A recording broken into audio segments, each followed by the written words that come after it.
What is up? What is up? It is open mic night. It's your night to sound off, your night to give your thoughts. We are less than 2 weeks away from week one. Football season is upon us. The roster is set. The 49ers have some issues that they certainly need to work through, but none of it really matters anymore. You've got football right around the corner. The Pittsburgh Steelers are on deck. I cannot wait. I've already got a couple people waiting backstage. So we're going to play this intro and we're going to get things started.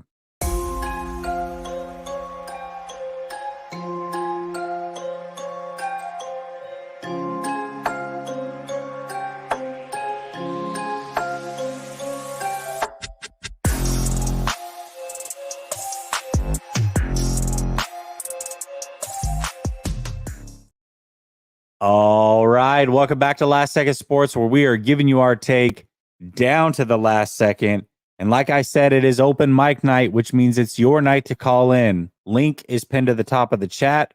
I've already got 5 people waiting. You know the drill. You have 5 minutes to get your take off, and then we're on to the next person. So if you want to get on the show, always call in early.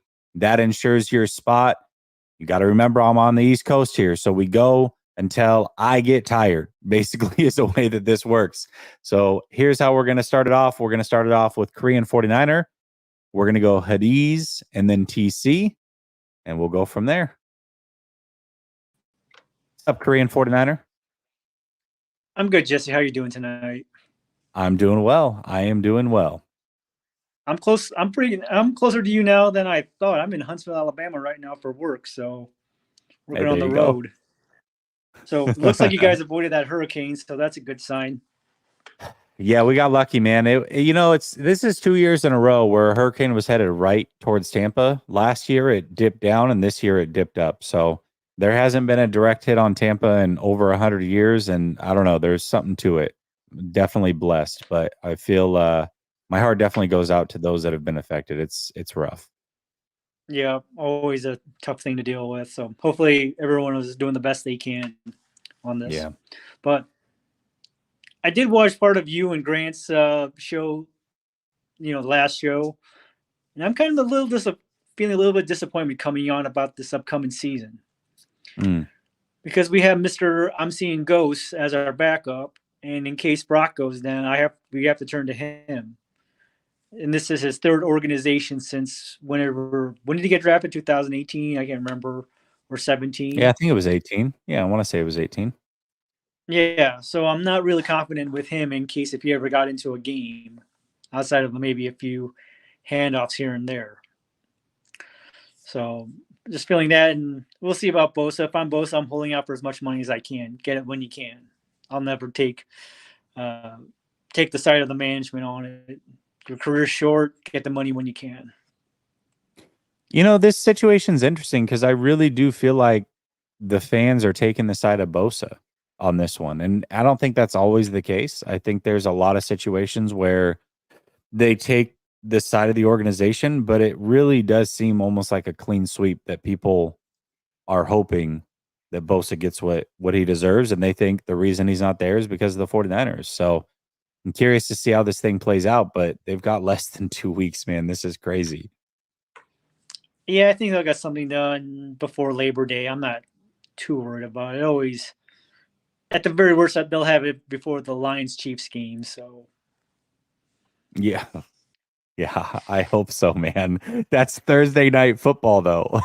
I don't feel good about that. Yeah, that's true, but yeah, hopefully he can get some practices in, but we'll see what happens. I mean, he did hold out for a reason because he did want to get that security before, taking playing a snap on the field, and I can't blame him for that. Especially if they want to blame him at all. Yeah, exactly. So I'm here in Huntsville, Alabama, and it seems that there are a lot of Crimson Tide fans, and it's kind of making me a little bit nauseous. I didn't have a college team growing up, so I went to a college with no football teams. Just is what it is. But also, there's a lot of Dallas Cowboys fans, and that's even making me even more nauseous. Oh I was yeah, incredibly I would. amazed. Like, Ooh.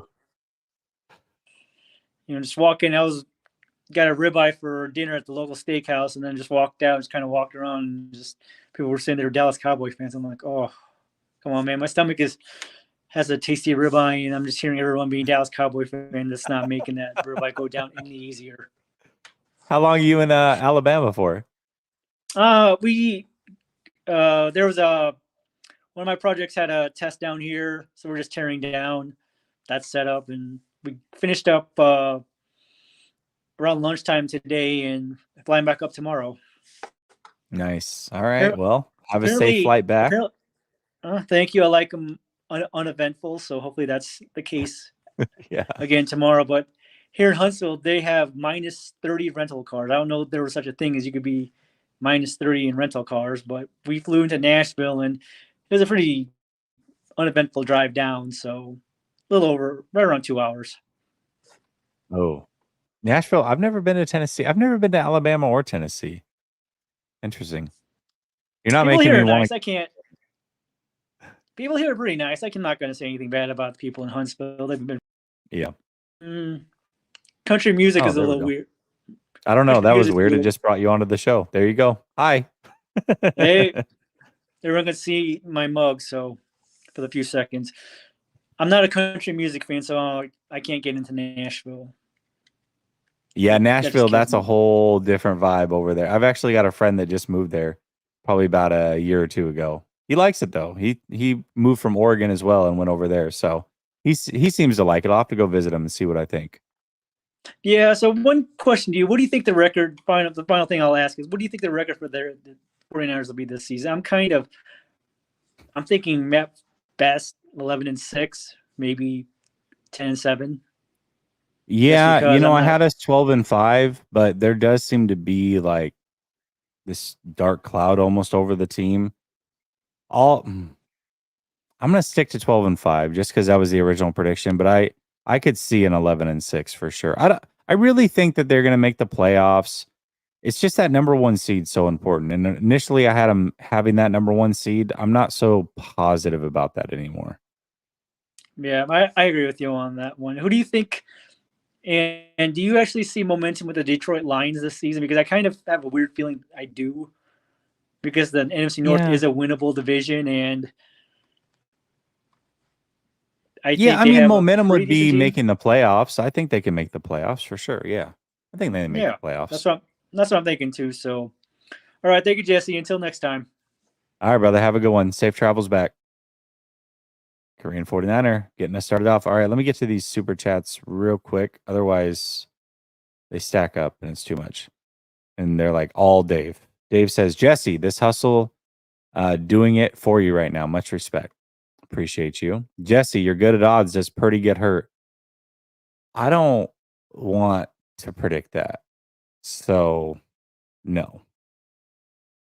But if you look at the odds of the 49ers, it's not in their favor.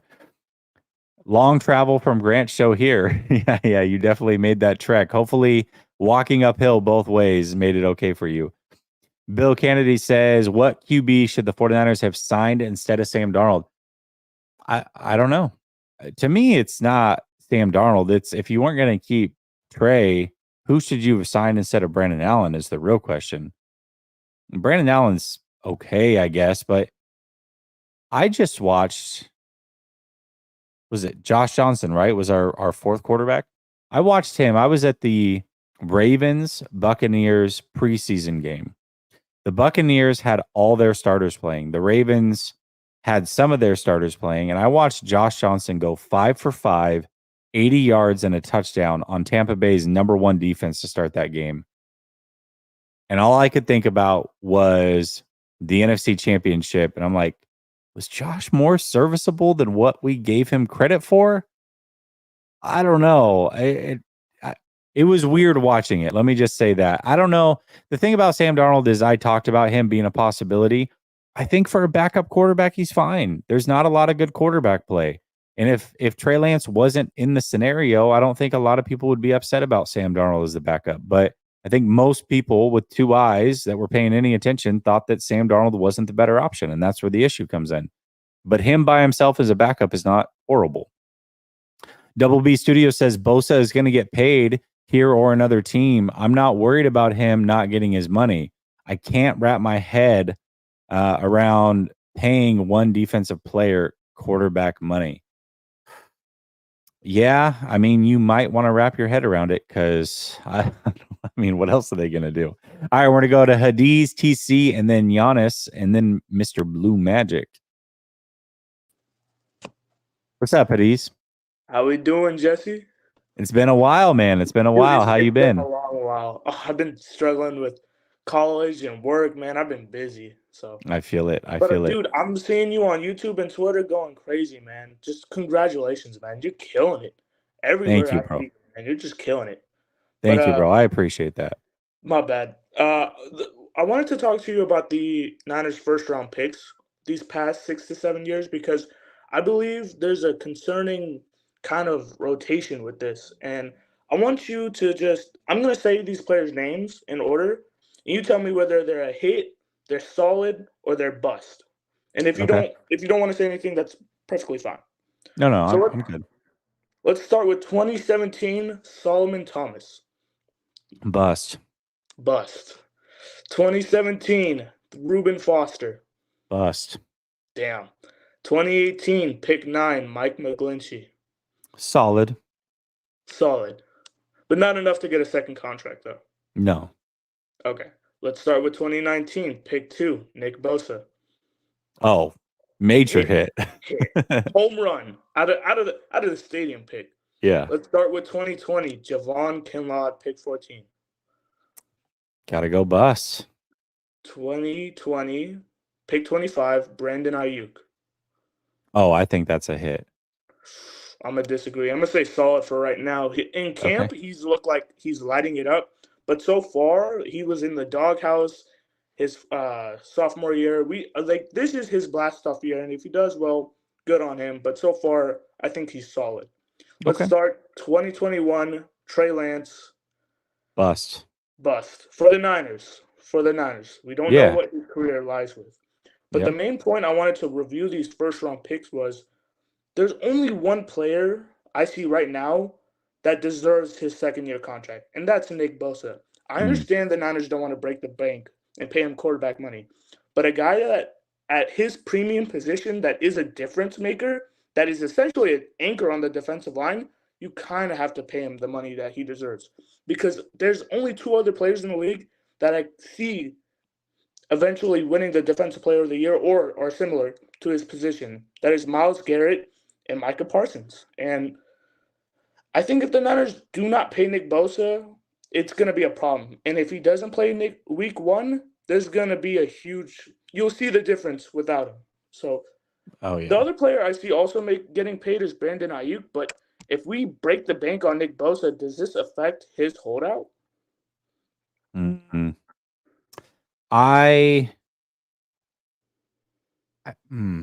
That's where the issue comes in. I really can see this from both sides, and I am pro Bosa going after all the money he can get. The problem is I also don't think he deserves a blank check. I don't think that him asking for $100 million fully guaranteed and $35 million a year is reasonable. I just don't. I think that there's some point where it's like it's just too much. You cannot just say yes to whatever the demands are. Right. Now, if the demands are $32 million a year, $90 million guaranteed, that puts him, highest paid annually. It puts him highest paid in fully guarantees. I can live with that. But if he's really trying to just smash the record on both ends, it's like, I mean, can you really just say, yeah, here's whatever you want? I mean, I don't know that you can. Give him a blank check and let him write on it? Yeah. I mean, at some point, you can't say yes to it. And so I'm curious to see what the actual holdup is. Is it years? Is it the overall money? Is it the annual money? Is it the guaranteed? What is the holdup? And we'll probably never know. Hopefully the deal just gets signed. But man, like I said, there is some point to this where it's like, I mean, if we knew, we might say, you know what? I'm kind of with the Niners on this one. You can't say yes to that contract. So I went around the league. There was a tweet saying to just get out of the Niners media and just go into other fan bases to see what their thoughts are on the Nick Bosa's contract situations. I went to talk to a Chiefs content creator, and he relates that it's very similar to the Chris Jones situation, where they definitely don't have the money to break the bank on him. But it seems like both players are waiting to see who gets signed first, so then they can get a better offer.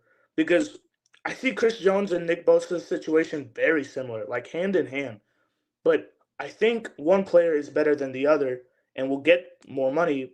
But the question is when. Because both these teams, they can't live without their guy, right? I agree. And I just think if they were to get signed Labor Day weekend, that's the best day for them to get signed. If they don't, it would be pretty concerning heading into the season because it's something in the back of your head during these games, and you don't want to look forward to that. No, definitely not. And they both have the autonomy to sit out for the first 8 weeks of the season and still accrue. So, and I think that both of them are the type of players that would do that. So we'll see. It's going to be a sticky situation. Hadiz, thanks for calling in, man. It's good to hear from you. Great talking to you, Jesse. Have a good one, all right, brother. Yeah, you too. All right. Let's go to TC, who left and then came back. Actually, let me get this one real quick. Niner Nation says, Jay Pimpin, praise Jesus and health to you and your family. Let's go Niners. Thank you, man. I appreciate it. Definitely avoided a big one in this hurricane. But you know how we do on this channel. We usually do some sort of charity stream. So once we start to assess the damage and what's going on in northern Florida, we'll have to do a charity stream and see whatever we can get thrown their way. Let's go to TC. What's up, TC? Jesse, what's up, bro? You got me? Connection cool? Yeah, I got you. Okay. Hey, look, man. Hey, it's time. It's when are they out of here, bro? I mean, everybody is. You see how spicy it got at the media earlier with Matt Mieko.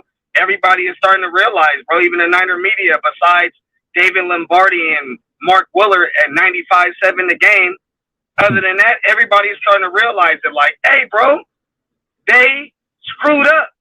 And now everything is starting to come to light now. Like, bro, check it out. Everything we've been talking about. And everybody thought I was crazy. You was crazy. Everybody like, oh, TC, you tripping. No, I ain't tripping.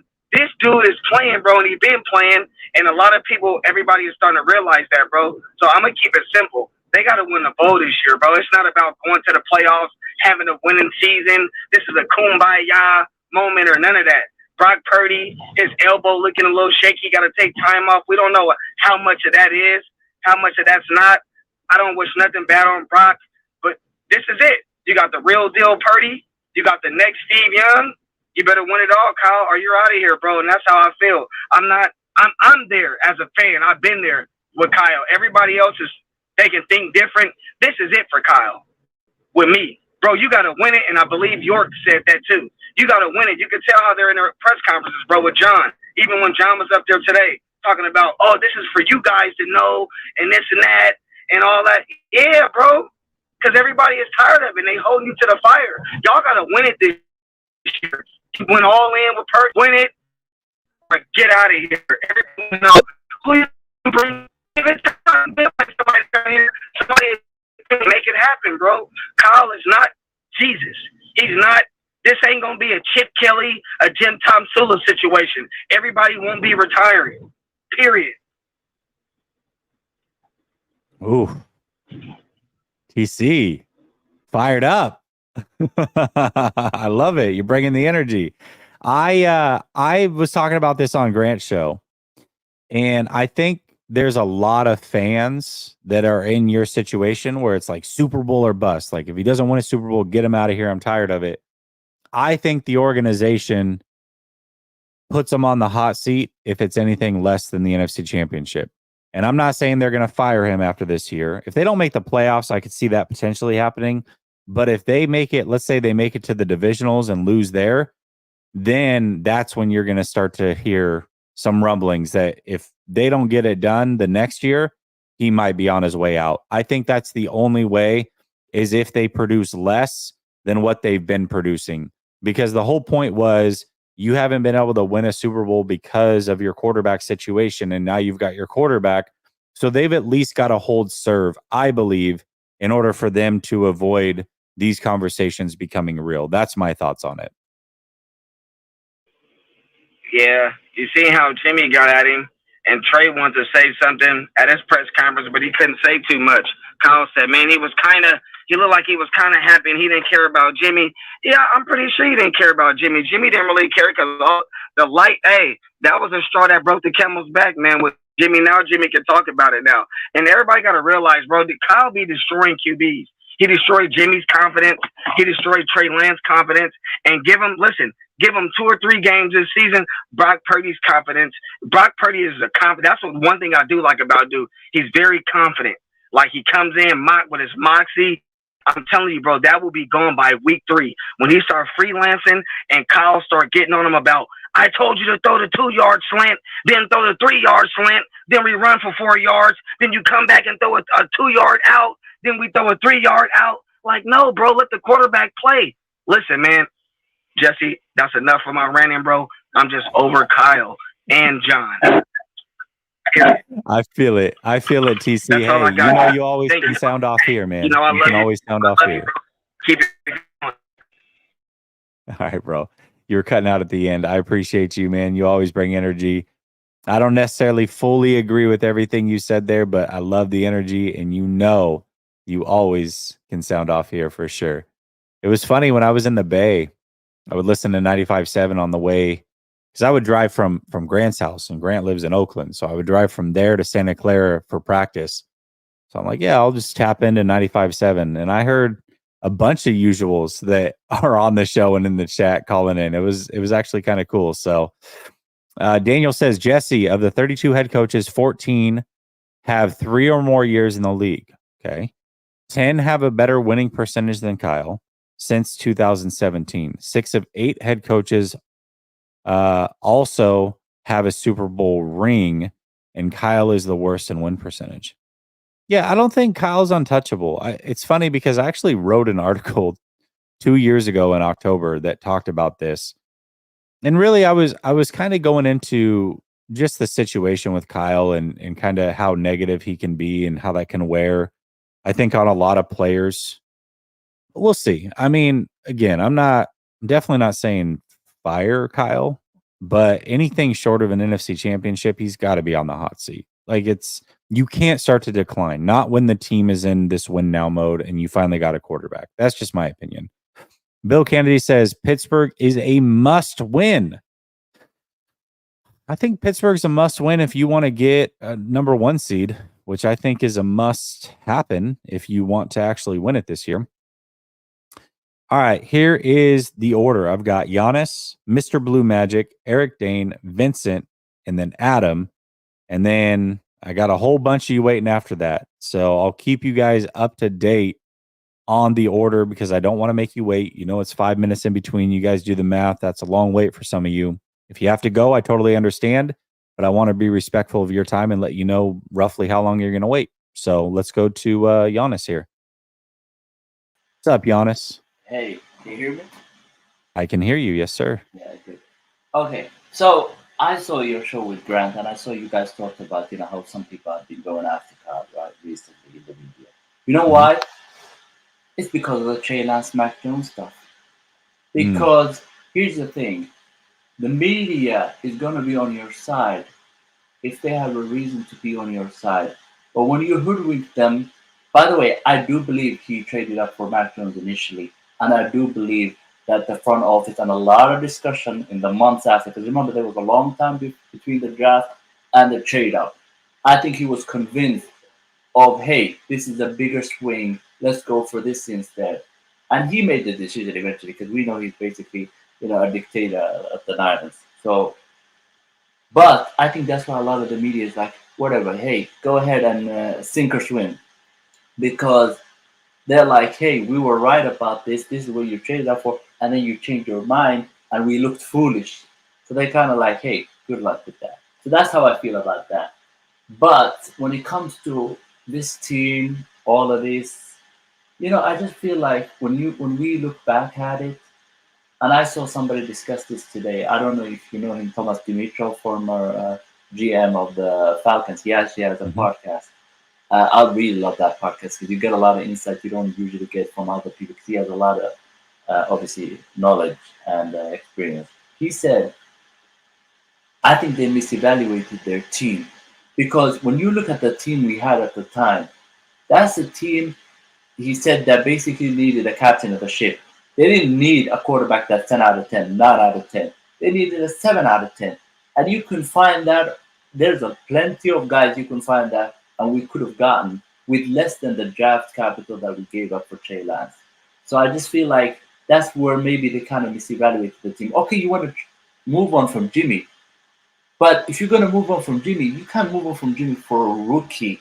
If the rest of the team is veterans, if the rest of the team was young players, then I would get it. I don't know how you feel about that. Yeah, I mean, they definitely misevaluated the timeline. I mean, Kyle kind of opened up a little bit today and said, he's walking through each situation and said, well, we expected the young quarterback to be ready in 2 years, which, okay, I mean, that was it. Like, he clearly knew that the timeline was short. And so you take a raw prospect, and then if everything goes perfectly, you can sit him for a year.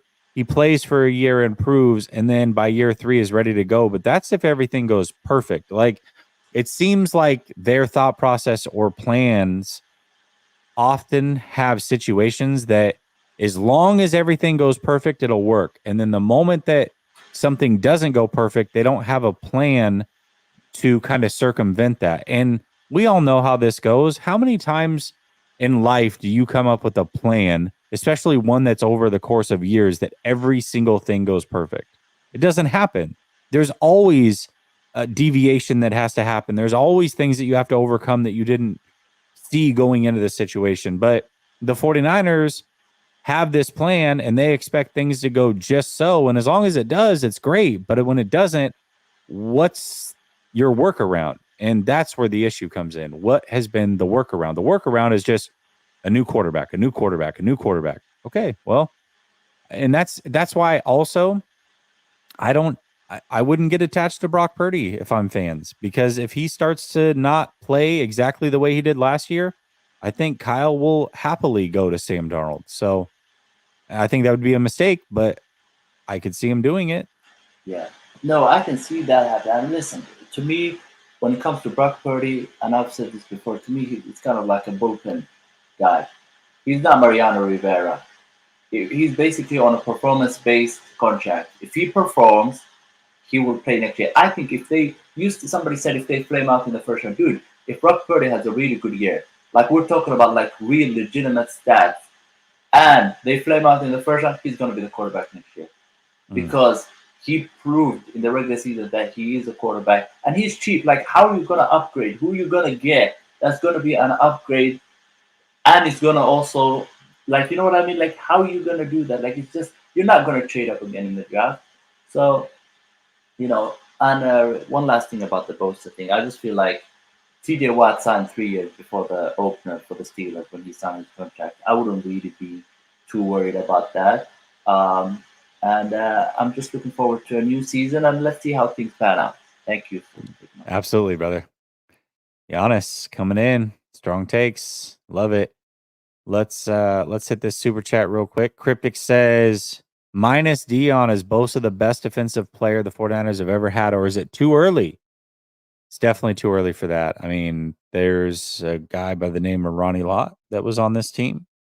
You've had Charles Haley and Bryant Young. Like, there's been some really good players that have played defense on this team.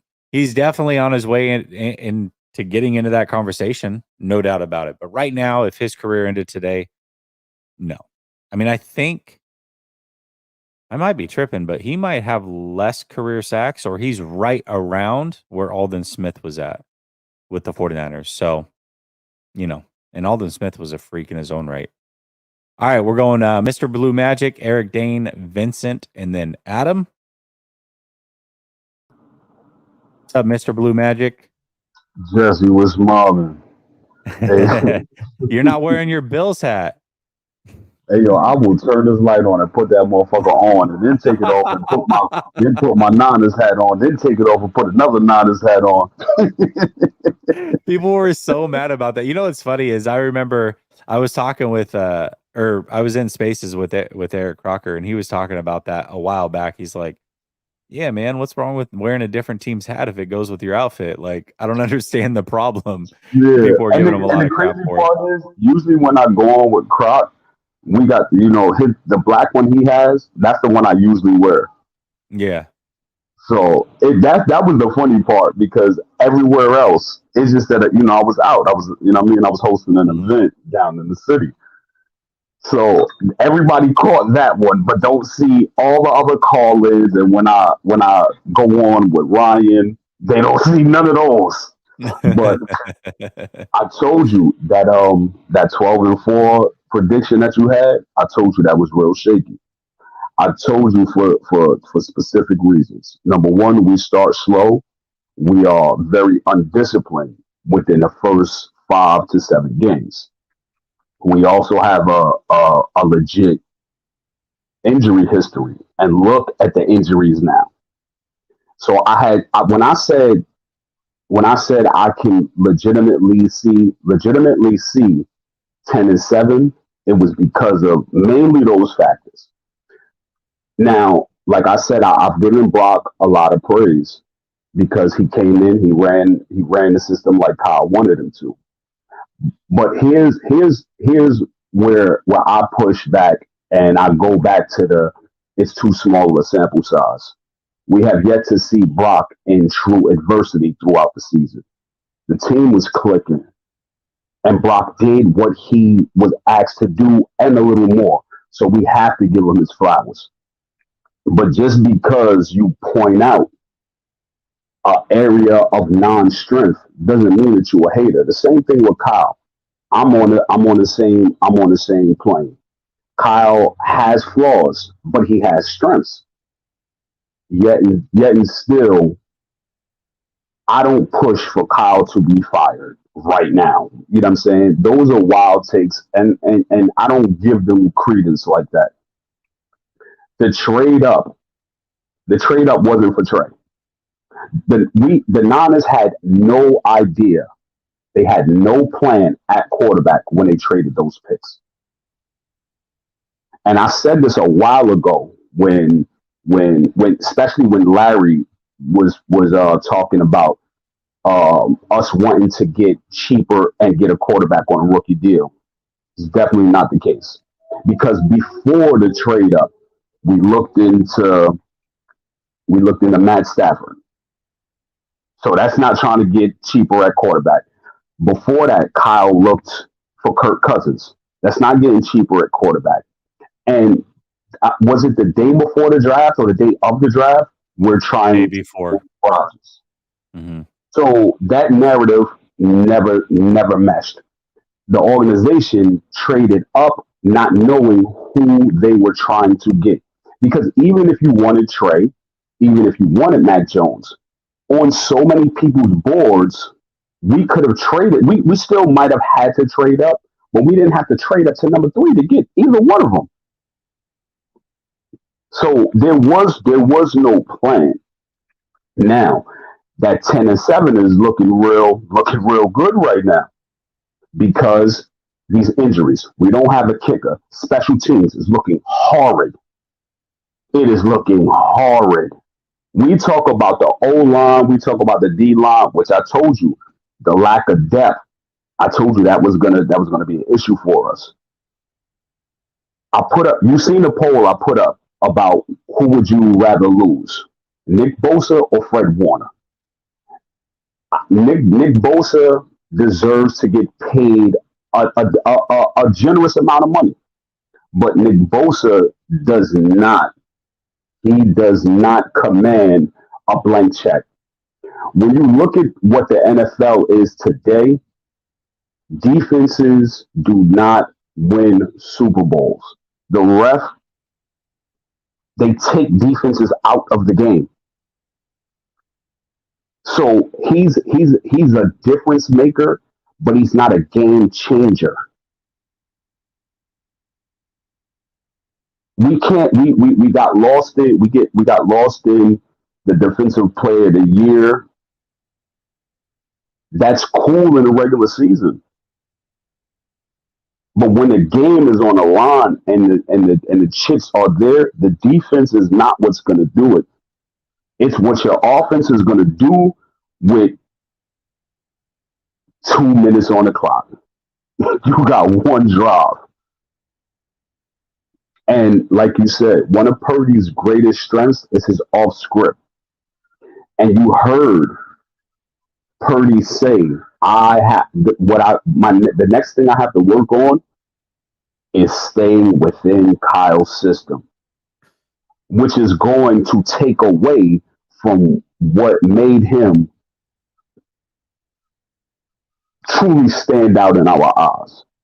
I think that's a real concern, Mr. Blue Magic. I got to cut you off there because the 5 minutes is up, but I want to take that point that you just had and finish on that.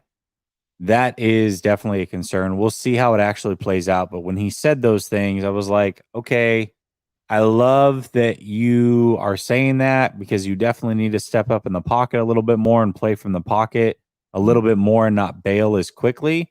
But I don't want you to feel handcuffed to not use your athleticism and your mobility, because I think that is what separates him from Jimmy Garoppolo. If he's has to play within the pocket and not use that mobility for the most part, I really don't know what separates him from one Jimmy Garoppolo other than he's paid a lot less money. You know what I mean?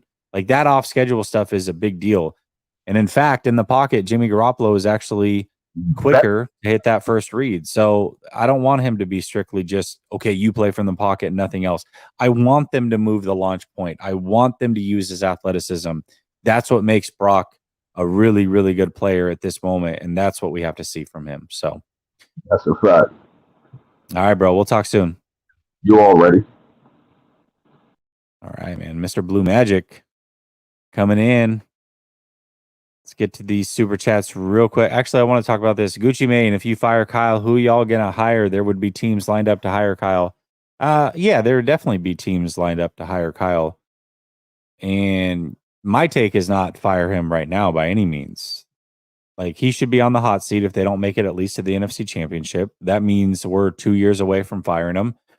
But if Kyle were to leave just because he would find another job, that doesn't mean that he's right for you anymore. I mean, if that's what you're living off of, then you would never break up with anybody, because every significant other you've ever had that you broke up with has found somebody else.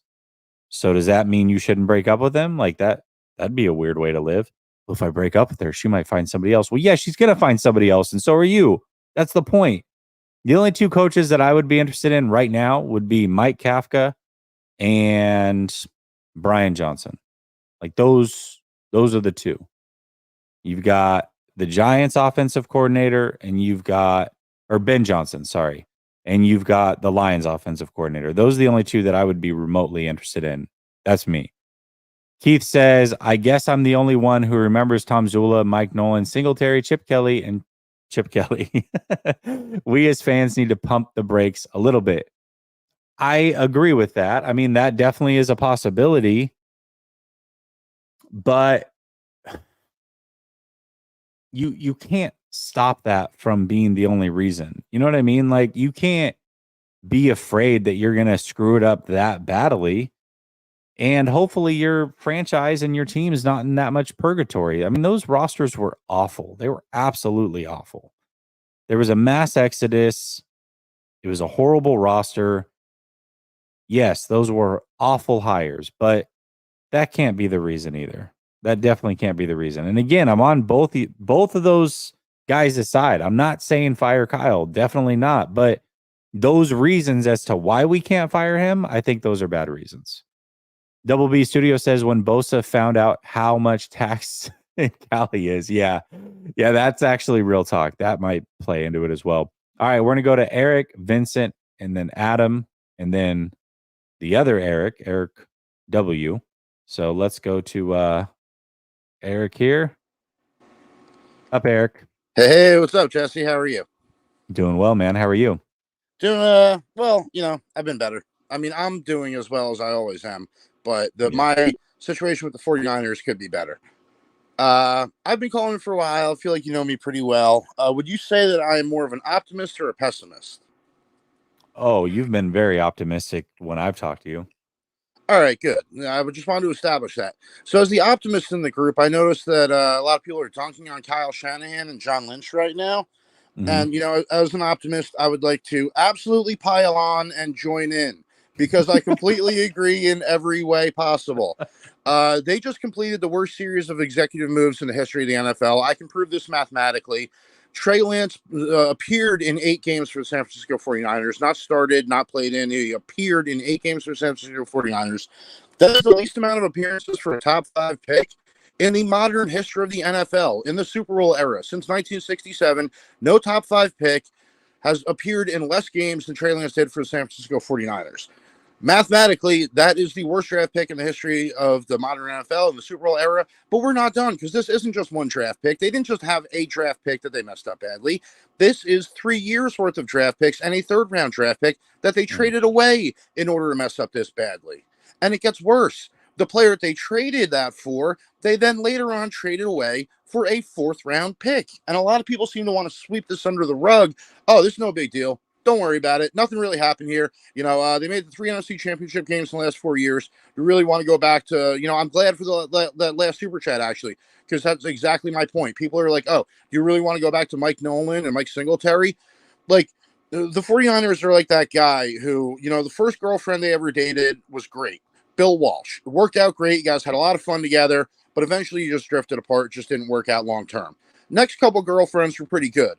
Jim Harbaugh, Steve Mariucci, George Seifert. The relationships were okay, but you couldn't fully commit. It wasn't the one. You didn't want to get married. Then they had a string of girlfriends that were absolutely awful. Jim Tom Sula is like that girlfriend who just doesn't take care of herself. She got bad hygiene, doesn't shower. No, can't do it. Can't go with that. Yeah, Mike Singletary. He's like that girlfriend that's always yelling at you, always wanting to fight, just never relax. No, I'm sorry. This can't work. Chip Kelly. He's like that girlfriend that is total space cadet. Can't hold down a job, can't focus on one thing at a time. Her head is always in the clouds. She got some good ideas on things, but she's just way too out there for you. So the last couple of relationships have been so bad that I think 49ers fans at this point are like, just give us a girlfriend that is halfway decent and kind of stable, and we're happy. Make the 3 NFC championship games out of the last 4 years. Hey, they can do no wrong in my eyes. And if that's your opinion, that's fine. You're entitled to your own opinion. In my opinion, the success is good, but it's not the ultimate success. Like, we need to have a conversation about what we consider success. The goal is to win a Super Bowl. That's what every team plays for. If you're knocking on the door every year, that's great. If it means that eventually you're going to start breaking through and winning Super Bowls. If you're knocking on the door every year and you don't break through and win Super Bowls, then you failed. Like, at that point, I'm sorry, only one team wins the Super Bowl. The team that loses the Super Bowl had as much success as the team that went 2-15 that year. They both won the same amount of Super Bowls. They're both putting the same amount of trophies in their trophy case. So the goal is to win Super Bowls, and we need to start to wonder if Kyle and John, maybe there's something wrong with their plan. Like the guy that mentioned earlier with all their first-round draft picks, a lot of those draft picks were on defense. They've been focusing on defense. They still can't get the friggin' quarterback position right. And I think that their plan the whole time has been to build a great defense, win with an average quarterback. If you look at the last 30 years in the NFL, that doesn't work. Only 2 teams have done it that way. Most of the teams that win Super Bowls do it with the franchise quarterback. And it seems like they're not. It's all on Brock Purdy at this point. He's the only option. They didn't even keep Trey Lance for an insurance policy against Brock Purdy getting injured or playing poorly. We haven't seen if Brock Purdy can regress. They had a passing chart on First Things First that showed that Brock Purdy was much more successful throwing the left side of the field. Apparently, the Dallas Cowboys got that tape on Brock Purdy and held Brock Purdy at 214 yards and 0 touchdowns in their playoff game. The last full game that Brock Purdy played, 0 touchdowns, 214 yards.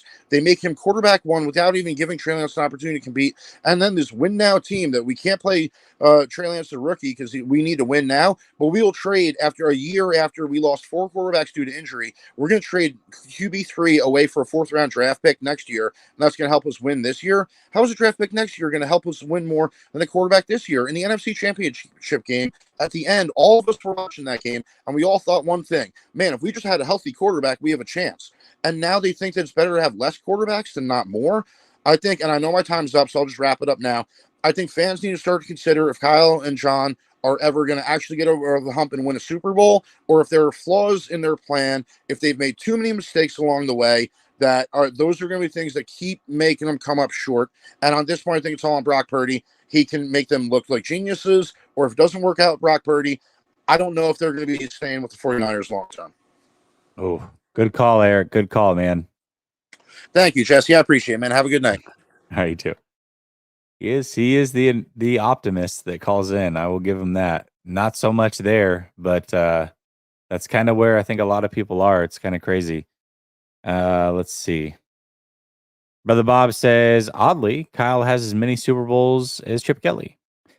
I want to talk about this too, because when you talk about going to the NFC Championship or the Super Bowl, so if you're a bad team, 49ers are a great example of this. Going from 2018 to 2019 season and going to the Super Bowl, that was a massive win. The 49ers had not been good for a while. All of a sudden, they put it all together. They go to the Super Bowl. They almost win it. That was huge. Then they have a down season. They make it back to the NFC Championship. Again, that's another massive win. They started out 3-5. They had a bad season the year before. You probably exceeded expectations. But once you made it to the NFC Championship last year, and if you do it again this year and you don't win, that is very different than coming off of bad seasons and all of a sudden making the NFC Championship is a good season. Now it's an expectation. So if you make an NFC Championship and you lose, and the expectation was that you should be back there, that all of a sudden isn't necessarily a successful season. It's all about whatever the expectations are going into a season. It's the under-promise, over-deliver. And right now, if the 49ers don't bare minimum make it to a Super Bowl, they're kind of over-promising and under-delivering based off the expectations that I think a lot of fans have. So, Dustin Nigel says, why not Eric the Enemy? He's another one. Wasn't even thinking about him. And you're right. If he does have a good year in Washington, people will be clamoring for him. That's why he made the move to go over to Washington. Right now, I would have the other two slightly ahead of him. But if he has a good season over there, then how can you deny him, right? And I think guys like Adam Gase have hurt him because people have been poaching from that Andy Reid tree for a while now. And a lot of those guys have not been successful. And so they're like, we want to see you away from Andy Reid. AG says 49er fans have been patient. What's frustrating is management can't seem to cover all the areas of inadequacies. The boat will not float if there is a hole in it. Yeah, I think the whole situation with Trey Lance has kind of opened the eyes of a lot of people, and not necessarily in a good way. We'll see. We'll see how it plays out. You know, we got to have the season first before we really start burning pitchforks in their front yard and calling for their heads. That's my opinion. All right, we got Vincent, Adam, Eric, JT, Monsa, and Alan. All right, we're going to go to Vincent, who's been patiently waiting. Appreciate you, Vincent. Hey, how's it going? How you doing? Good. Ooh, Yourself? Hold on a second. Hold on. I'm going to mute you because I'm hearing feedback. I don't know if that's because you don't have headsets or if you're watching the YouTube stream at the same time. So make sure you're not watching the YouTube stream, which I don't think you are. And then if you have, do you have any headsets that you can put in potentially? Like even wired ones like these? Go, yeah. I'm going to go to Adam and then I'll come back to you, Vincent. It's just a gnarly echo. I can't talk when I keep hearing myself. So I'm going to go to Adam and then I'll come back to Vincent. What's up, Adam? What's up, Jesse? How are you, bro? Ooh, hold on. Let me same thing. Him. No. It's okay because Vincent was still backstage. You're good. Oh, okay. Yeah. Am I coming through okay? Yeah, you're good. All right. Awesome. Big fan of you, brother. Thank you, man. We were one of the few Niner content creators that I follow that I often disagree with, but I love you because you're not toxic. So thank you, bro. Big ups.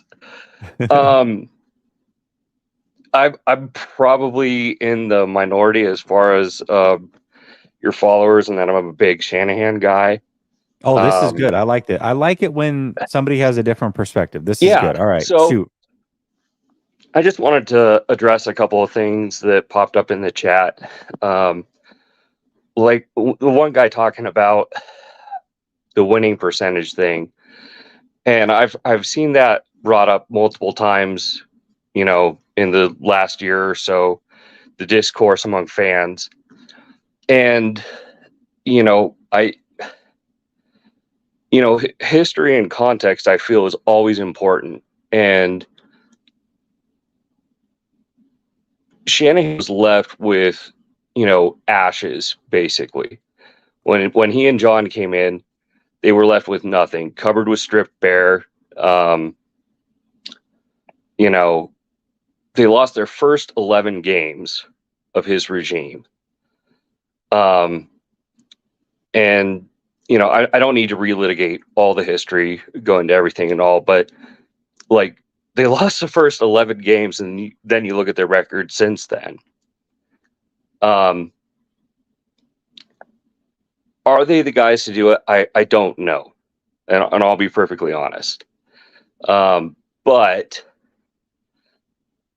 you look at the recent, the last 4 seasons, they've been to the NFC Championship 3 times. They've gotten to the Final Four consistently. They're knocking on the door. I do think that they're going to walk through and kick that door in eventually. Whether that's this year or 2-3 years from now, I don't know, but I think it's gonna get done. People talk about the philosophy with, defense first. And like, I love defense. I love defense. I love the philosophy. I love, the philosophy of building the defensive line. So, I'm firmly in the pay Nick Bosa. I don't necessarily want Nick getting, quarterback money, but I think that he's a guy that is on track for, a Hall of Fame career if he still stays healthy for another 8 to 10 years. And, I don't know who else that they've drafted a lot of really solid guys. They've had some really bad whiffs, I just think when you hit on somebody that has the potential to be, a gold jacket guy, you got to do everything to keep them in their fold. And you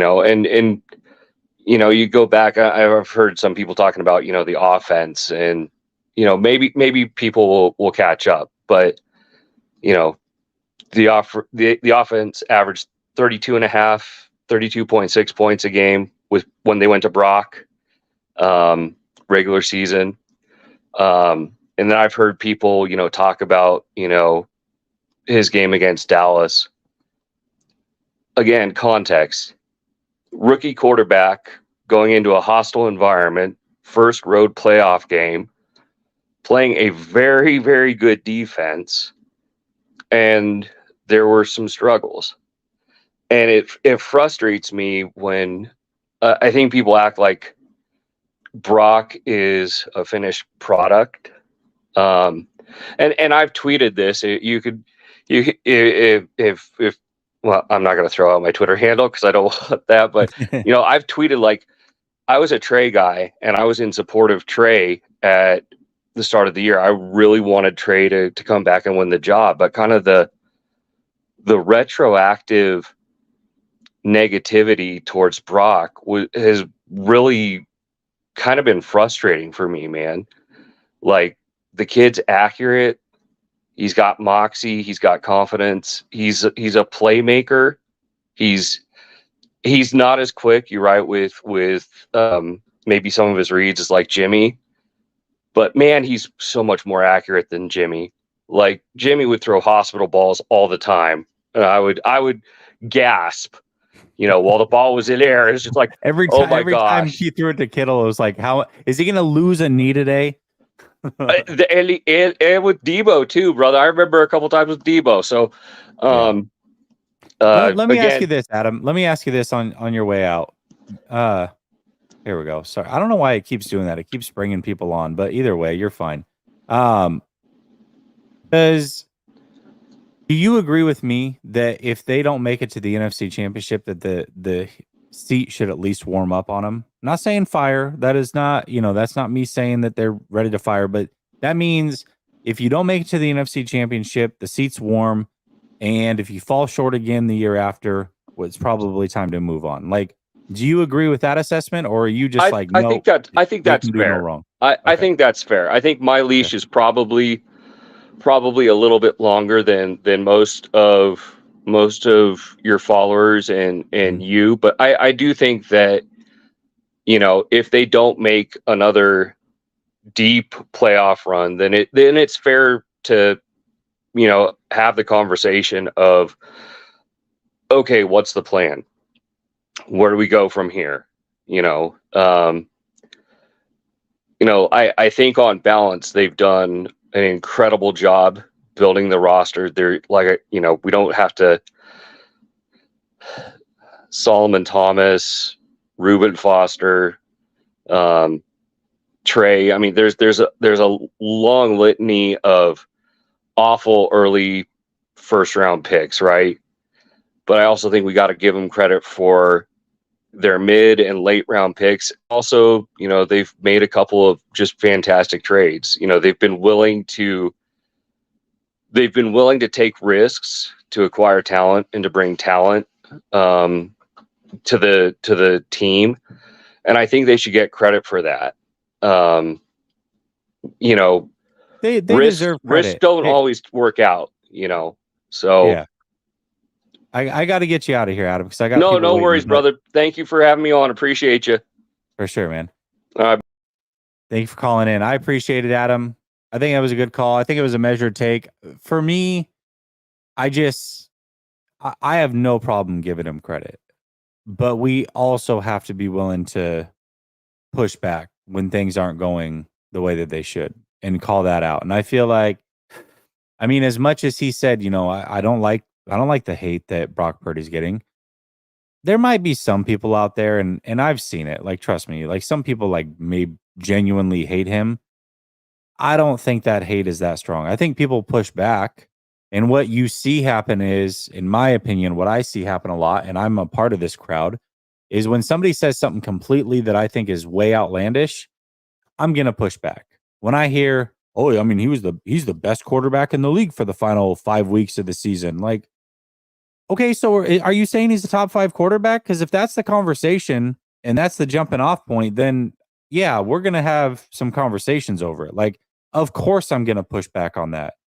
So now I'm a hater because I push back on him being a top 5 quarterback in the league? Like, okay, I guess. So I don't know. I think it all depends on what the conversation is. I think Brock Purdy's been a great story. I think Brock Purdy can definitely win this year with this team, and hopefully they get it done. But the fun story is over because the expectation has changed. The expectation for Brock Purdy coming in was not that high, and he way over exceeded all the expectations that anybody would have had for him, no doubt about it. But now the expectations are higher than what he was able to deliver last year. And can he do it again? Can he deliver what the expectations are? We'll see. And if he doesn't, I don't think he should be blamed. I think Kyle Shanahan should be blamed. So even then, I have an out for Brock Purdy. All right, we're going to go to Vincent, Eric, Vincent,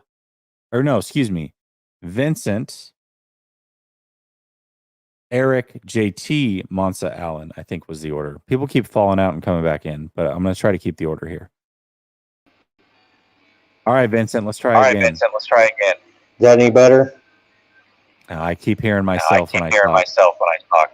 Let's do this. I'm gonna let you talk, and I'm gonna mute myself, and then I'll mute you when I'm gonna talk. What was that? You talk. Get your take off. I made the long journey over from Grant's feed as well. I live in Indianapolis, so we're both the East Coast West take on our 49er team. It almost seems to me like this is one of those cases where Kyle Shanahan's trying to live his dream through players. And it almost feels like sometimes like as if he tries to play God with them, like when people refer to Belichick as playing chess when everybody else is playing checkers, I think he's thinking that that's a literal term, and basically these are the cogs and you guys need to do what I ask you to do type thing. But I think he's always stressed out too. I mean, look at how he looked when he first came into the organization to what he looks like now. It almost looks like he never sleeps. But I don't know. That's definitely. I think there was in recent times we had a couple of first round picks that just didn't work out, and it just seems funny that they hung in there a little bit more with these other players that they either acquired or they picked up through the draft, and we're a little bit more patient with them. It seems like some of them even for far too long a time. What was Jalen Hurd? Wasn't that that receiver? You remember that guy? I mean, he was great in college, and I was looking so forward to seeing him play in the NFL, and he just couldn't get it together. But it's just funny hearing these experts, and giving their analysis of who they think is going to be the top person, and then lo and behold, we end up finding a quarterback in the last pick. And I think that's very fortunate that it worked out that way, because I couldn't imagine if what the situation would be if they did move on with Trey Lance and he ended up getting hurt again, because that's a very real possibility. But I think us as 49er fans, we need to back off a little bit. There's other teams that have had bigger problems in their life. Detroit's never had any kind of a championship. So, I think it's just we get spoiled. We're used to having a good team, and I know I personally wasn't happy whenever they moved to Santa Clara. I built my memories through Candlestick Park, so to see them knock that down, that really hurt. I felt that in my heart. But, I don't know. I just think that once everything kind of simmers down, once the season starts and everything, things will fall back into place. It's just, I wish sometimes instead of beating around the bush or something, he should just be decisive and say, hey, this is the decision I made. I'm the coach, and this is what, instead of running around with all this other extra hoopla, and it was like, then that report came out about them during the draft. They only at the last minute decided who they were going to pick in the draft. I thought it was foolish for somebody that they clearly had stated that was going to be a project to trade away that much. I mean, trade away that much would have been for like an Andrew Luck or Trevor Lawrence. I would have been able to see something like that making sense. But for a project, that seemed a little strange. And I don't know what anybody who was the one that pulled the actual trigger on that, but that just didn't even sound right, even at the beginning of it. It's unfortunate, because I thought Trey Lance, with him being young, I mean, who knows what he can do, but I wish him well, as I wish you well. I heard, you didn't have any disaster problems over there. So But yeah, I've been watching you since you were on your old channel when you switched over, and then we switched over. But we've been with Grant too. We've been on his show a couple of times. But yeah, always love to support each other. You know, I'm gonna try to get my channel up and running here pretty soon, before the season starts. But yeah, man, I appreciate it. I hope everybody has a good season. All have fun. That's what it's all about. But thank you for having me on the show. I appreciate it. I appreciate it, Vincent. I couldn't talk the whole time because of the echo, so I appreciate you for getting through your 5 minutes, man. Thank you so much for the support. If you have any questions when it comes to starting your channel, you can DM me on Twitter. I'll answer any questions that I can for you, man. I always like to support people that are doing something that they really love. I do think that the expectations here are very high, and we're fortunate to have those high expectations. I also agree with one of the first things that you said, where you were talking about how Kyle Shanahan almost looks at it as like a non-human element, and he talks that way. When you heard him, if you heard him during the Playmakers podcast, he talked like that. He talked about his plays. He talked about his scheme. Every other coach that came on to that show at some point during those 4 or 5 episodes would talk about the players as players, but not Kyle. He talked about his scheme and how players fit into a scheme. So I think that's probably like the biggest issue that I personally have with Kyle, is that I think there's a human element side of things that he is missing from time to time. But, you know, we'll see how it plays out. You're right. I mean, as long as the season starts and they're winning, none of this stuff's going to matter. They just got to keep winning. That's the big deal. Keep winning, at least make it to the NFC Championship. They're good to go. But if they don't, that's where things get dicey. So we'll see. Vincent, I appreciate the support, man. Thanks for sticking with me and calling in a second time. We'll talk soon. All right, let's get through these super chats. So we're going to go to Eric, JT, Monsa, and Alan. Niner Gang says, Jess, one injury and we missed the playoffs. Bet we make the playoffs. One and done, my friend. Sorry for all the dropouts on the call-ins. My internet sucks. You got that McDonald's Wi-Fi? I appreciate you, man, for always supporting. Double B Studio says, let Bosa walk. And in 5 years, hire him back on a 2-year deal to win the Super Bowl with a new coach and a different quarterback. I don't like that game plan.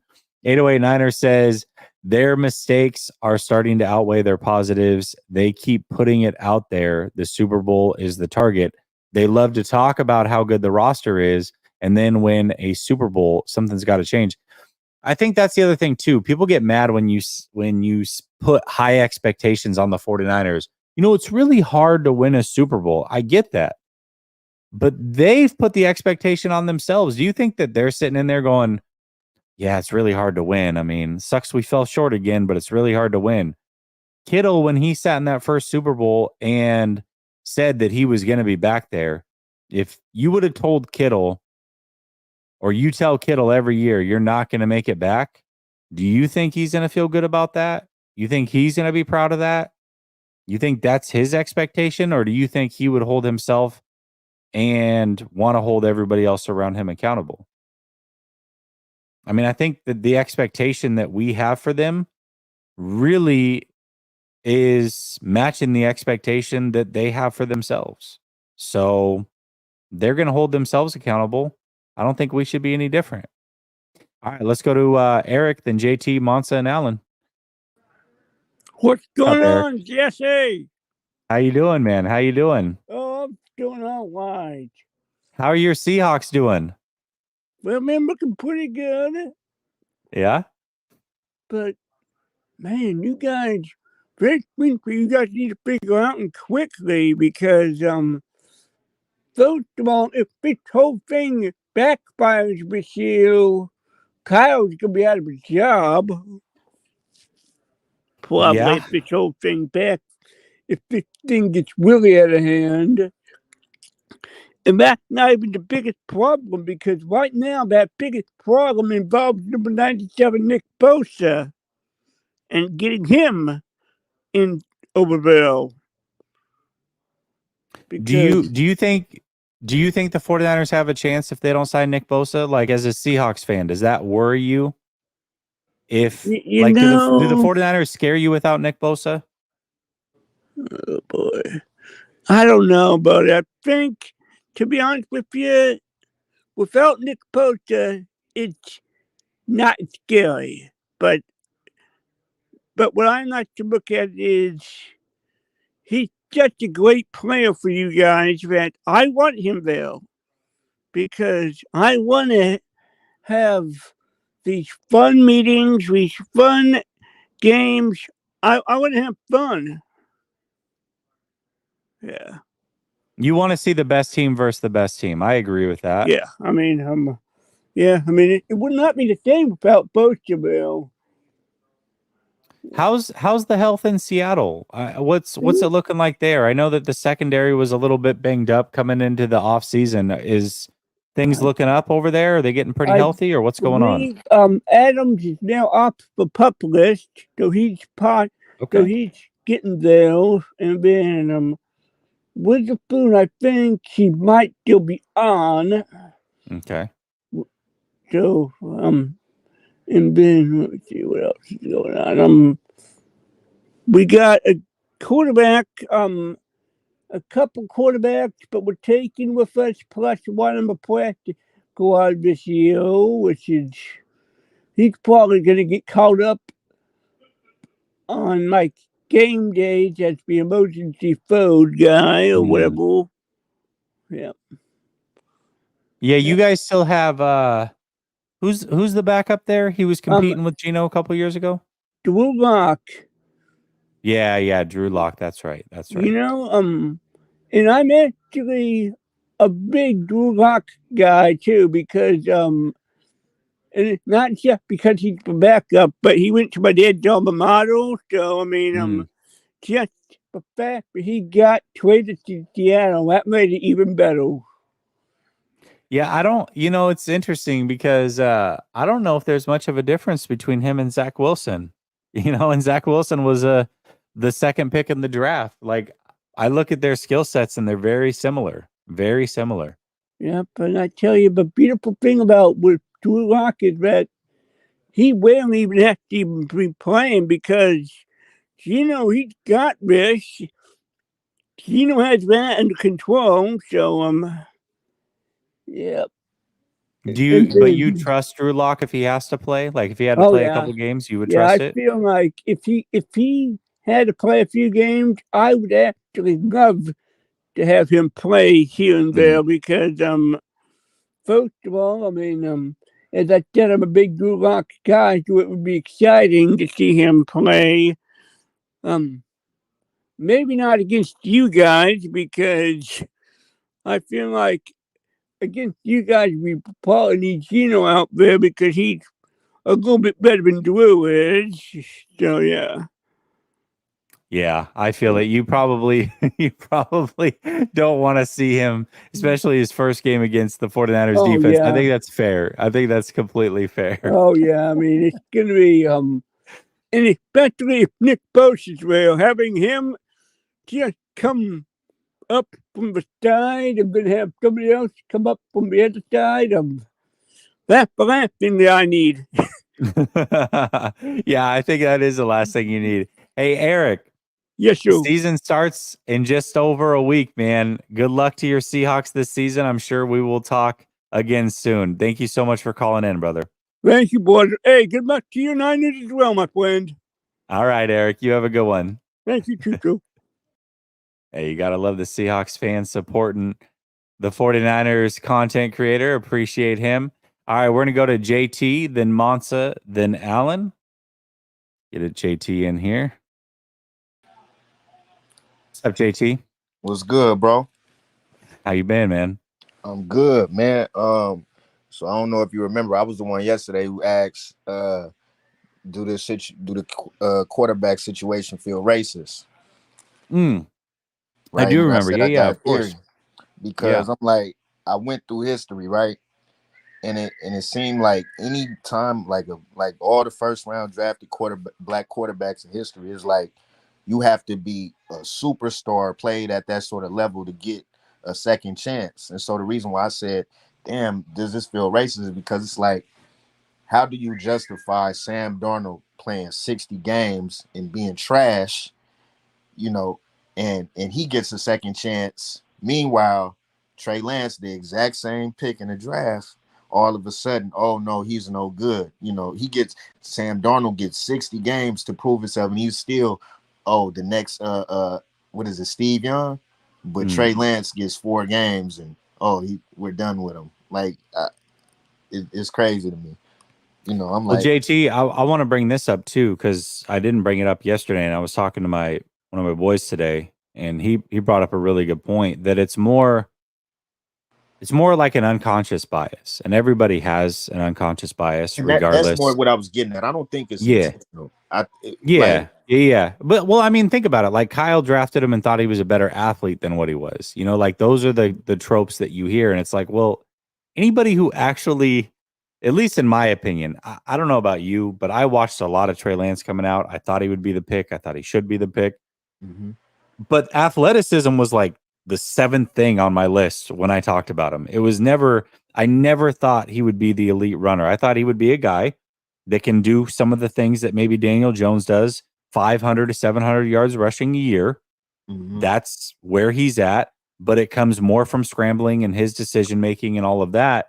I never thought he was a guy that you would want to just hand the ball off to and allow him to be a permanent runner on your team. I never thought that was the path to success for him, but the 49ers saw it differently. And I think a lot of people saw it differently.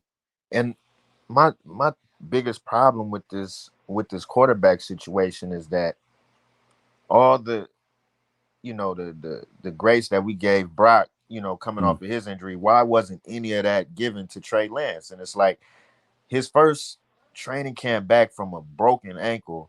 Oh, he's not this and he's not that. And it's like, well, sheesh. Like, even with the Raiders game, it's like that was supposed, like, I think that's when people soured on him. But it's like, this is his first game back. Mind you, he hadn't played pretty much in 3 years straight. So it's like, what and like, what are y'all expecting? And then on top of that, like I said, it's just like, why? But Sam Darnold is the next Steve Young. Like, I really don't get that. Like, where, in what world does this make sense? It doesn't. The Twilight Zone. I have no idea, man. It doesn't make any sense. It never made any sense. I don't. It doesn't make sense. It didn't make sense from a money standpoint. It didn't make sense from a developmental standpoint. It didn't make sense from just who's purely better, for sure. Like, literally none of it made sense. I have no idea, man. I really have no idea. And the other thing is if they love Sam Darnold so much, when they spent all those picks on Trey Lance, that same offseason, they could have had Sam Darnold for a fraction of the cost. So if Sam Darnold was a guy you really liked, you could have brought him in to compete with Jimmy Garoppolo for the last 2 years and had him for like a 2nd and a 4th round pick and had all those 1st round picks if you really liked Sam that much. Quick question, because I know you went to the training camps. Did Trey take any first team reps? Yeah, when Brock Purdy wasn't there. Were any of them with C-Mac and George Kittle on offense? Kittle, yes. Like, CMC, Kittle, yes. CMC, no. We gave up on our quarterback without ever having seen him play with the entire first team offense.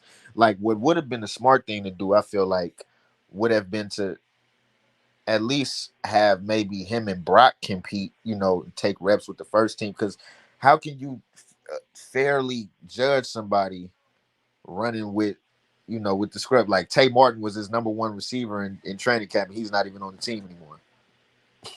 Like, man, this is crazy. And then this list I got of these quarterbacks who never got a second chance is crazy. Like, you care to hear the list? Yeah, throw it out. I want to hear it. So this is every quarterback black quarterback that's been drafted ever, right, in first round. Okay. Doug Williams, Andre Ware, Steve McNair, Dante Culpepper, Achilles Smith, McNabb, Michael Vick, Byron Leftwich, Jason Campbell, Vince Young, Jamarcus Russell, Josh Freeman, Cam, RG3, EJ Manuel, Teddy Bridgewater, Jameis Winston, Deshaun Watson, Patrick Mahomes, Lamar Jackson, Dwayne Haskins, Kyler Murray, Justin Fields, and Trey Lance. And I'm like, I know it's had to have been worse quarterbacks than some of the guys who were bust. We never saw Jamarcus get a second chance. We never saw Kelly Smith get a second chance. We never saw. I understand Jamarcus. I at least want to say I understand Jamarcus. Man was on lean and wasn't studying playbooks, but go ahead. The point that I agree with you with, talent should have garnered him maybe a second chance for sure. But Nathan Peterman, how many games has Nathan Peterman played in this league? How many times has he been a backup? Nathan Peterman. Like this guy literally, when he played football and you actually saw him play for Buffalo, I believe it was, he literally looked like he was out there. And whatever, I think he's right-handed. I don't know a lot about Nathan Peterman. All I know is he was terrible. But he literally looked like whatever hand he threw with, that he was confused. Like if he was throwing right-handed, he's actually a left-handed player and has no idea. That's how awful he looks. And he continues to get chances. They came in trying to sit Josh Allen and let him learn and let Nathan Peterman play, but he was so bad that they end up having to put Josh Allen in anyway. I'm saying, bro, that's Nathan Peterman's awful, absolutely atrocious. Like Vince Young, why didn't Vince Young get a second chance? Oh, I don't know, man. Vince Young was so electric in college too. Oh my gosh, so electric in college. Right. Hey man, it's just a theory. I feel like Geno maybe is one of the only ones I could think that got a second chance. But how long did he have? But it took a long time. Took Right. a really long time for him to get that second chance. But it's just a theory. I don't think, listen, JT, I don't think it's a theory. I mean, I think it's just statistically correct. You know what I mean? For one reason or another. Like, now, that doesn't mean that every situation has been a situation where race has come into play. That wouldn't be accurate either. But to act as if it's not an actual thing would be asinine. And again, going back to your comment yesterday, what I was trying to convey, and I'll try to say it again a little bit more eloquently. I think if you are afraid to have the conversation when it's clear that race plays a part, that you are holding people back from moving forward. I also think when race does not play a part, and you're trying to inject it in the conversation, that it's holding us back from moving forward as well. And so I think that it is definitely tough. You have to tiptoe around it, no doubt about it. Oh, definitely. And, not everything is a racial situation that maybe we make into that. But to act as if it doesn't exist, I mean, there's a reason they have a Rooney Rule. Like, facts. These things are in place because we do know that it does exist. And we also know that right now the league is going through a major investigation, and John Gruden was a scapegoat, essentially, got fired for his emails, which I'm not saying he didn't deserve that, but now he's out for blood. They tried to settle with him and he wouldn't do it. I'm very curious to see what actually comes out. And I think people are going to be disgusted and shocked if league-wide emails get released from every coach, GM, and what have you. You're going to hear a lot of stuff that you're uncomfortable with. So, yes, it absolutely does exist. It's not shocking. Remember, we seen what Jerry Jones was doing at 15. So, I mean, it's not shocking. But I guess my last question would be this. Like an honest question for just fans. Do we think if everything is the same, like, with the Trey Lance situation, but he's not black, do we think it plays out the same way?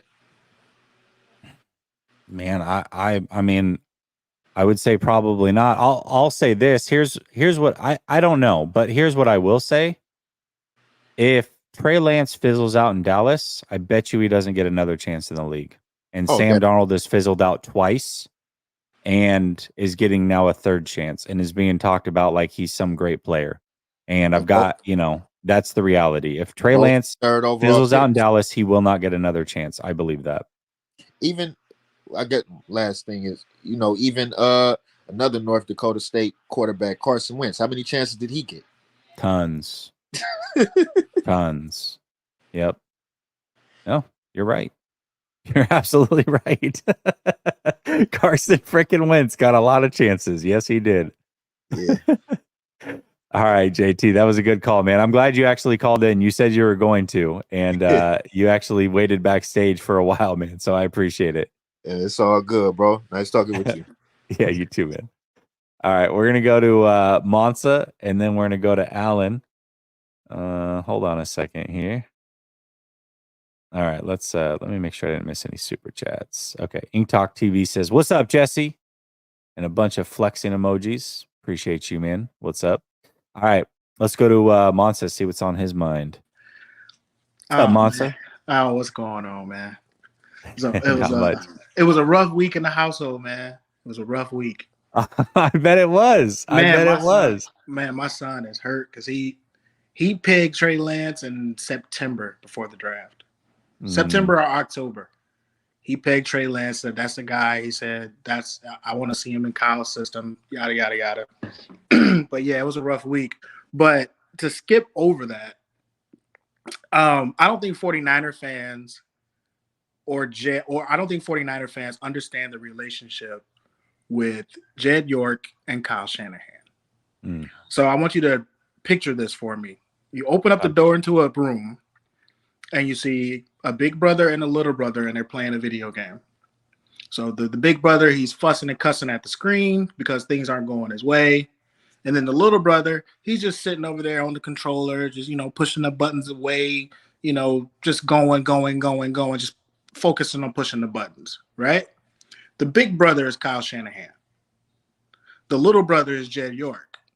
And he's on a controller that's unplugged. For me, that's the best way to describe the relationship between Kyle Shanahan and Jed York. And I say it because at the whatever meeting they had at the beginning of the season that him, John, and Jed do, you heard Jed being more accountable for the trade up for Trey. But they're talking about, when we draft a player, it's all of us. Well, we know who they're talking about.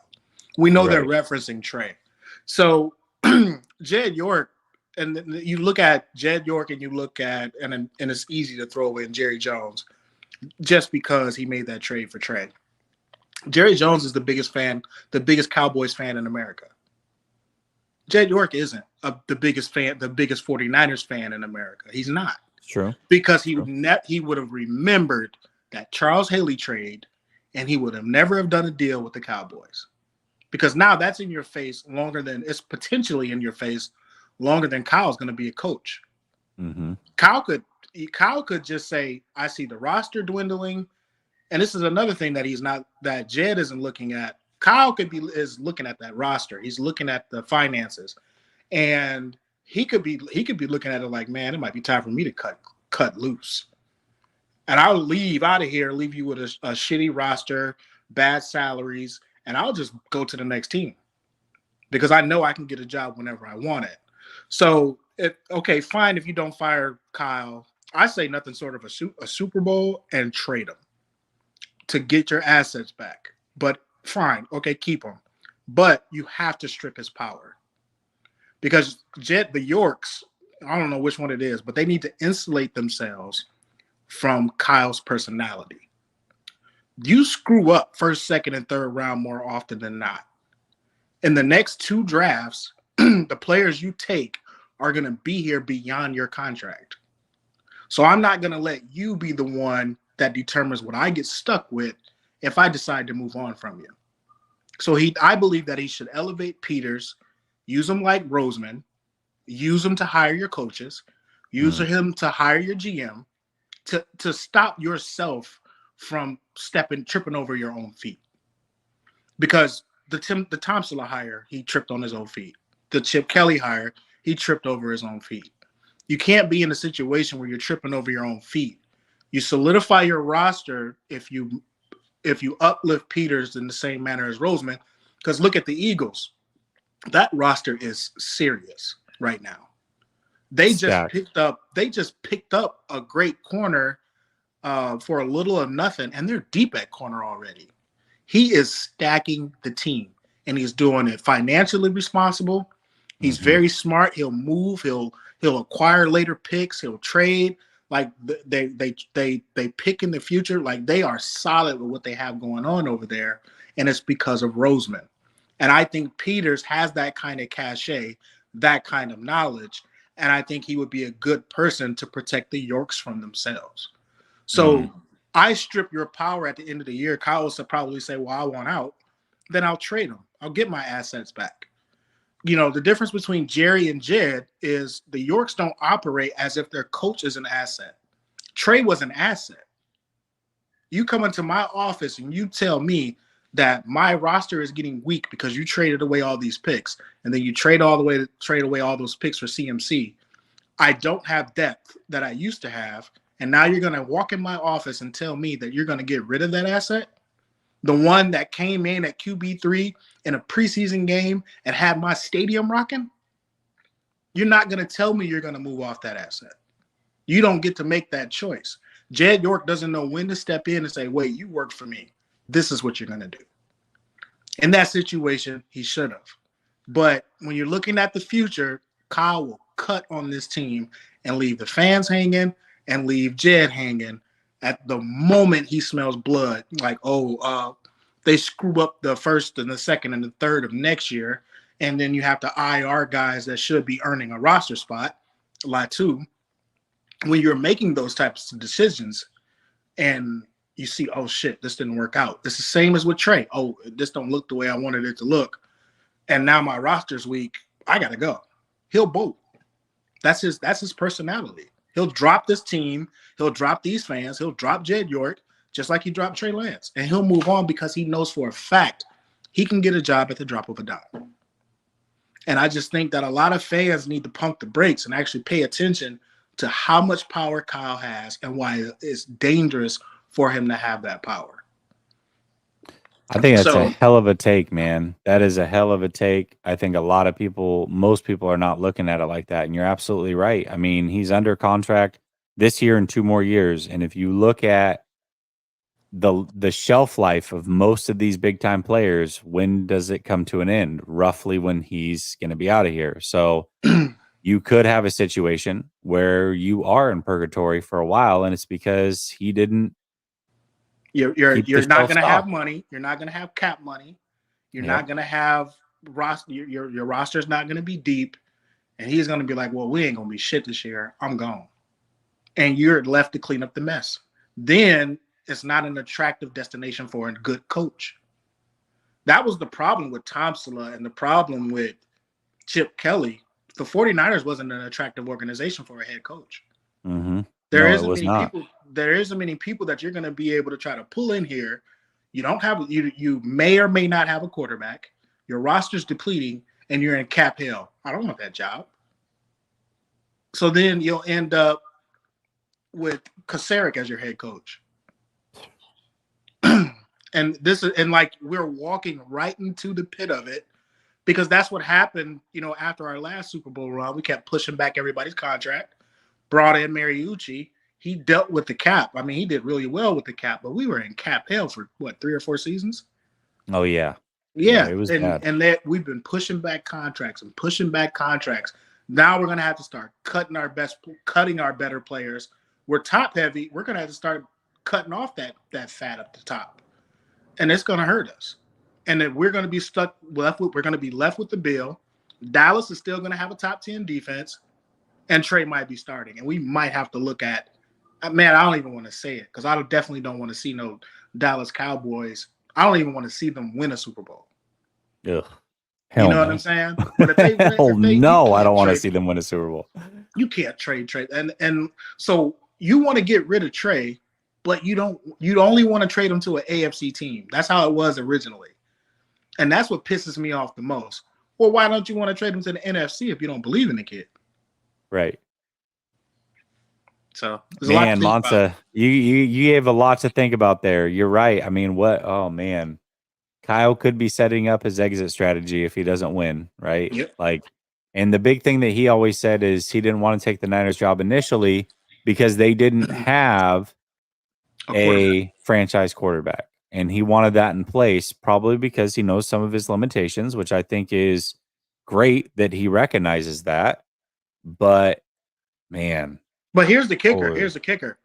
If you're the owner of the Chargers, Bills, I was just thinking the Chargers, man. That's that's the first team I thought of. They would tell that head coach to walk. Of course. I mean, you give him a Herbert or an Allen or something like that. I mean, it's off and running. You know what I mean? That's exactly what he needs. And then he probably would win a Super Bowl. Those coaches so quick. Yep. They would. As they should. All right. As they should. And that's why I say you got to trade them because of what's happening to the roster. If you're looking at it 2 years from now, the age of the players, the contract amounts, you're going to need an influx of picks. You might as well trade them. I wouldn't even let them get to the last year of that contract. I would trade them because honestly, man, I just don't see any reason to believe that. Actually, I don't believe it for any reason that Ben Johnson can't come in here, have a successful offense, and if our defense is still top 10, that we're still competing for a Super Bowl. I mean, he's not the only great offensive mind there is. He's not.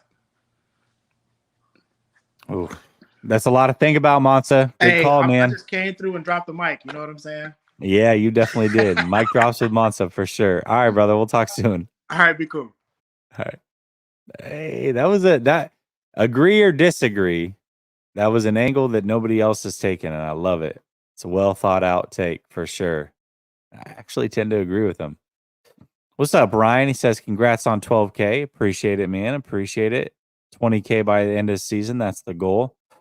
Dreams24 says, you see Trey actually being coached by Mike?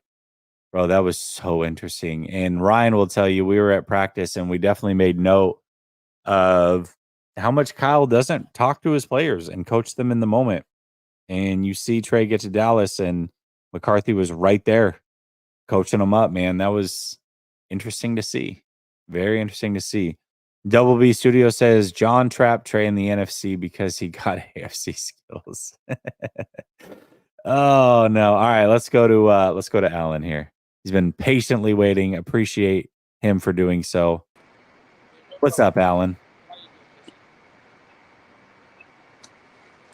Alan, can you hear me? Yes, I can hear you. Can you hear me? Yes, I got you. Okay. Good to go. I had you. Hearing you and Grant's show earlier. What was that? Let's try one more time. What was that? Oh, I said hearing you and Grant talk about the elbow issue earlier today with Purdy. Yeah. I know that I remember Grant bringing it up earlier in camp that was already an issue before, that he was taking rest periods throughout each day. I know they say it was scheduled, but do you see any concern of arm fatigue the same way like Trey Lance had, supposedly, quote unquote? Yeah, I mean, again, this is the hard part, is I don't know what to trust. If it truly was a pre-scheduled thing, then no, there's no concern. But they didn't tell us about this pre-scheduled thing, and they really have been, I mean, they've been lying. They've been lying a lot lately about little things that have been bigger issues. And so for this to come out and we didn't hear about it, it's hard for me to believe that this was a pre-planned situation. Now, if it is, not a big deal, but we just don't know, and we probably never will. So right now in this moment, I would say it is a little bit concerning for sure. Yes. Yeah, especially then thinking Sam could start for us is a little scary. Do you see us signing another quarterback to the practice squad? And if so, who do you see that's out there that it's likely to us to sign? Man, I don't know. I mean, there's quite a few quarterbacks that made it through unsigned. I just don't know if you can fit them on a practice squad or what that would look like. I know the practice squad is, they filled it up today, but yeah, I mean, it would be nice to have another quarterback waiting, but is that going to be Allen? Are they going to kick him to the practice squad and bump him up and kind of play this back and forth? I'm not really sure, man. Let's just hope for good health on Brock Purdy, because I think if one thing that we should all unite around Is is Purdy. nobody wants to see Sam Darnold play football. Yeah, even me and my brother, you know, just we were big Trey guys. You know, we wanted to see him succeed and for sure. and stuff like that. But then we over here saying, well, he's gone now. Let's just go all in on with Purdy. I think that's what the Niners are doing. Yeah, and, you know, I like agree. the best thing you could do is root for whoever goes besides Sam. No, Sam, please. I'm with it, bro. I'm all the way with it. And also I wanted to hear your reaction on this. But did you hear some of these reports that Richardson might not want to play football anymore? No. Yeah, there's supposedly there's some reports that's out that's saying that he wants to pursue his rap career because throughout the training camp he was putting out music videos and stuff of him.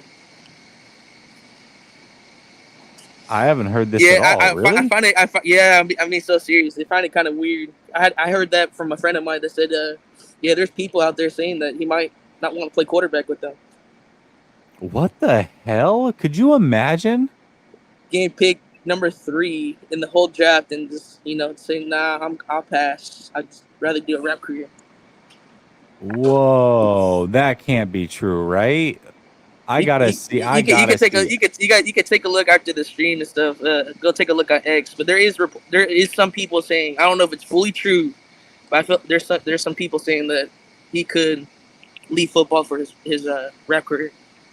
Oh, that would be a shame, man. I think he's supremely talented. I'd love to see him play football. Damn. Yeah, I find that kind of strange. It was because I was a big Richardson fan when he was coming out of college. Just do what Damian Lillard does. I mean, Damian Lillard's been able to pursue his rap career. Yeah, exactly. And last but not least, are you watching any college games this weekend until the season starts? Yeah, probably not. I mean, I got to coach my son on Saturday, and then it's a holiday weekend, so I'll probably spend some time at the beach and then, you know, just kind of prep for the NFL season. So I don't know if I'll watch a lot of college football this weekend. And then did you see Caleb Williams with the little razzle-dazzle fumble, you know, pick it up and throw it up somewhere? Yeah, I did. I definitely did. I have high hopes with him. Well, thank you, Jesse. I'm glad. The good news is that your family doesn't have to go through the hurricane and stuff. I'm glad that's going through. But not good news for everybody else that is going to experience it. But no, thank you very much, bro. Jesse. I appreciate All right, you Alan, have giving a good us a one. platform. Yep. Later, man. Thank you. That can't be true, right? The rap career thing? No way. I can't. I don't know. I'll have to take a look at it. I didn't see this article. Jesse, have you seen Ben Solik's article about Kyle? I'm going to go read it right now. I'm curious to see what it says, what the thought is about it. Interesting. Anyways, all right, y'all. Listen, appreciate it. It's been fun. Thank you so much to all the callers that carried the show the way that you always do when we do these call-ins. Next week, it's full tilt, man. Tomorrow, I'm going to be on Larry's show with Vish. I'll probably have some cut-up stuff that I put out. But next week, it's the full schedule. We got 2 shows on Tuesday. This is the way the season's going to go. We got 2 shows on Tuesday, back-to-back. We go on with Ryan, then we go on with Sunil. Wednesday, we got Grant, and then we've got Behind Enemy Lines over here on Last Second Sports. Next week, we're going to have a Pittsburgh Steeler content creator on. Then Thursday, we'll be on this same channel again with Larry and Vish. And then post-game might be interesting. Week 1 may not have it just because I'll actually be at the game. But you might see some unique content, some interviews with 49er fans, Steeler fans, getting their thoughts on the game, kind of live on the scene. I'll be bringing all my equipment with me. We'll see how that goes. But this is it. Like, this is the calm before the storm. The season is here. Hopefully Bosa gets signed quickly. Hopefully Moody turns out to be a good kicker and very, very quickly and can get healthy. I don't know, man. A little bit nervous, but I'll be in attendance week 1. And I know that Grant said that he brings bad luck. Well, I bring good luck. So the 49ers are going to win. But next week, full tilt, Last Second Sports. Stay tapped in. Appreciate all of you for the love. Have a great night. Stay blessed. Peace.